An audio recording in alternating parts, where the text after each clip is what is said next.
let's start with this because this is our first podcast episode. If you don't mind, I know you've heard this a lot and we've talked about it a lot, but I do want to talk a little bit about this idea of objective reality and limits, because I think from my perspective, I've been very interested over the years in looking at what are the fundamental limits of reality as we know them, as we can discern them, the limits that no human, or not even all of humanity as a civilization, if they all got along real well together, used the resources available, not only on our planet, but maybe in the galaxy, let's say, to the utmost potential, no alien, civilization that's subject to the same, hypothetical alien civilization that has to live with the same physics as us, and no AGI even that humanity gives birth to, or some other civilization could potentially give birth to, let's say, just hypothetically.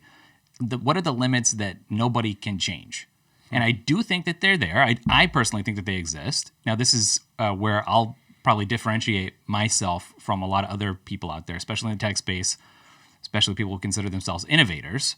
But I'll give the example, I think the most basic one that you could come up with is the speed of light. And you have pushed back on this before. You're like, here's all the ways where we could push back on that. So in my view, there are limits, and I can link in the show notes to a paper that talks about these. But there's limits, and then there's also the fundamental limits, and then effective limits, in my point of view, where you can envision something, but you can't actualize it. Okay, well, that's still a limit because you can't do it, even though you can think it up, think of a way to do it. You could think of a way to travel faster than the speed of light, but you're not actually able to do it given the current resources, and it's possible that that's never going to happen, but some people will say, no, we'll do that. So we can have this whole conversation, but I think as we're talking about what is true and what is real, this is always kind of my starting place. Yeah, so from my perspective, I'm more of a hands-on functional guy. It comes up, you mentioned innovators. It comes up, I'm a serial entrepreneur,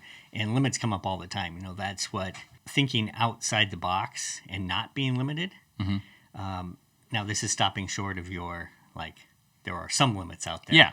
But the effective limits versus what are not limits. Mm-hmm. Musk's deciding to launch the biggest rocket in history of mankind by a private company. First, that's only been relegated to governments in the past. Two, deciding it's going to be reusable, land itself. All crazy talk 10 years ago. Sure. Nobody would, not even possible, ever, never. Yeah. We're limited. Physics can't allow this. It's not going to happen. And, his point is, let's go back to physics, first principles, and does it defy it? Not really. Okay, well, then it's just an engineering challenge. Right. So if it's not really a limit, but knowing that, on the other hand, you if there is a limit and you're sitting there trying to go past it and you can never do it, you've wasted all your time. Yes. So this content is brought to you by Objective Reality, conversational AI that gives reality a voice. So no political correctness, just an AI that tells it like it really is. Check it out at objectivereality.ai. Yeah, I'm probably not the right guy to debate about is the speed of light really a boundary? Yeah. We have Einstein's quantum entanglement. Is it really that we can't send information past the speed of light? Yes, it's deeper, and probably not. It is, and it's really interesting. And just for the podcast listeners, I just want to point out, you could envision a civilization that maybe could grow to be able to utilize the full available resources of the whole galaxy. And I think science fiction has made this all seem Dyson so sphere. So doable. Sphere. And in reality, there's lots of personal, psychological, societal, civilizational things that would have to fall into place that may be, so unable to be overcome to get to a place like that, on top of the technological advancements. And I'll just say too, nobody chose to be born. Nobody was there at the beginning of the universe. No one's going to be there at the end of the universe.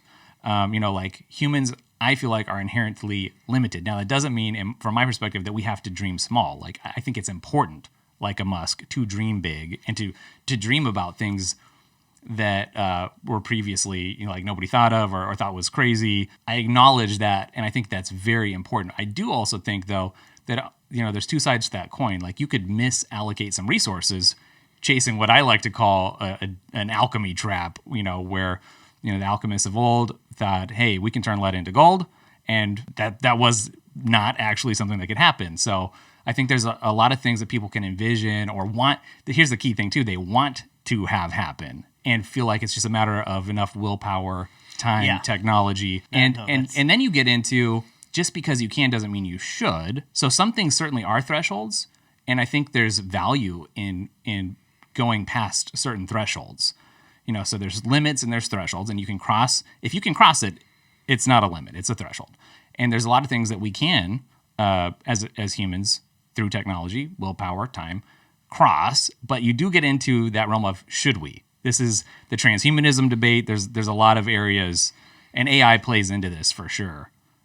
So what's your take on? So the should we, could we, what people want reminds me of an interesting study of life extension. So if you file Ray Kurzweil, he's the guy who basically, he didn't coin, I think Vince, can't remember his name, coined the term singularity, but Kurzweil kind of popularized it with two of his books.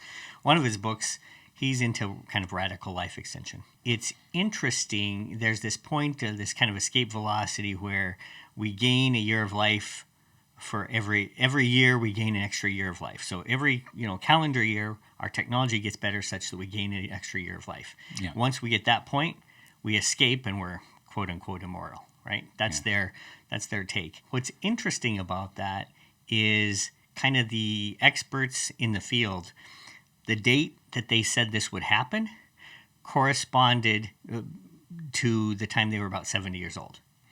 So if they were a 25-year-old expert in the field, they would say it's here and it's going to happen in the next 40 years. If they were 50, it's going to happen in the next 20 years. Yeah. So they want it so bad for their own lives. Right. So not getting into the potential, success of the endeavor.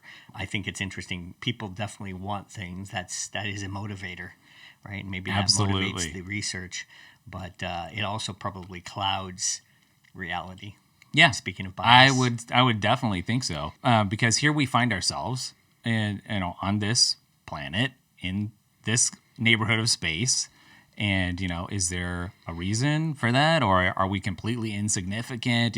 These are all the big questions that rattle around in my head all the time, and your take on these things, not you personally, but I mean just a person's view on whether or not there's even objective reality.